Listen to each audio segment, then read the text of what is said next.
Ever tried working on a big coding project with a team, only to have your changes constantly clashing with everyone else's? It's like everyone's trying to write in the same notebook, at the same time, on the same page. Pure chaos. But what if you could all work on your own separate copies, then magically combine them later? That's exactly what Git branches let you do, and mastering them isn't just a nice-to-have skill. It's absolutely non-negotiable for any serious developer working a team. Without them, your development pipeline grinds to a halt, or worse, you introduce bugs that are a nightmare to track down. By the end of this video, you'll not only understand the core concepts of Git branching, but you'll be confidently creating, switching, and merging branches like a pro, enabling seamless parallel development. Chapter 5. Remote Branches, the Collaboration Powerhouse. The Git workflow really shines when you introduce remote repositories. This is usually GitHub, GitLab, or Bitbucket. When you create a local branch, it only exists on your machine. To share it with your team, you need to push it to the remote. The first time you push a new branch, you'll use git push uorigin your branch name.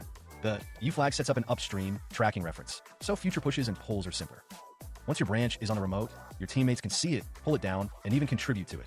If someone else pushes changes to a branch you're working on, you'll use git pull to fetch those changes and merge them into your local branch. This is the core loop of collaborative development. Create branch, work, push, pull, merge. Rinse and repeat.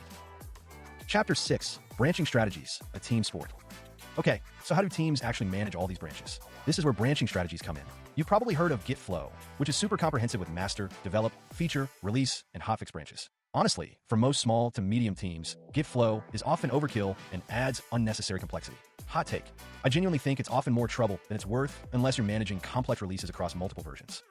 Okay, so you've seen the basics of creating and merging branches. But here's where it gets really interesting.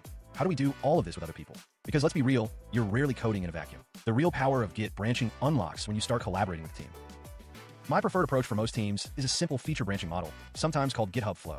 You create a new branch for every feature or bug fix, do your work, get it reviewed, pull request, and then merge it straight into main. Then you delete the feature branch. It's lean, it's mean, and it keeps your history clean. Some devs swear by trunk-based development for extreme continuous integration, where everyone commits directly to main multiple times a day. That's a whole other beast, but for beginners, feature branching is your best bet. Chapter 7. Branch Management Best Practices and Gotchas.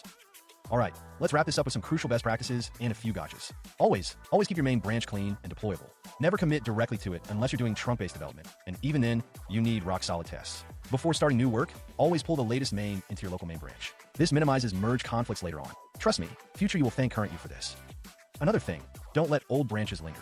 Once a feature is merged, delete its branch. Git branch, D branch name for merged branches, or Git branch, D branch name if you really need to force delete an unmerged one. Be careful. Also, a quick thought on rebase versus merge. Some developers love rebase for a clean, linear history. Others prefer merge for preserving history exactly as it happened. There's a whole debate here, but for beginners, stick with merge. It's simpler and less prone to accidental history rewriting. That's the gist.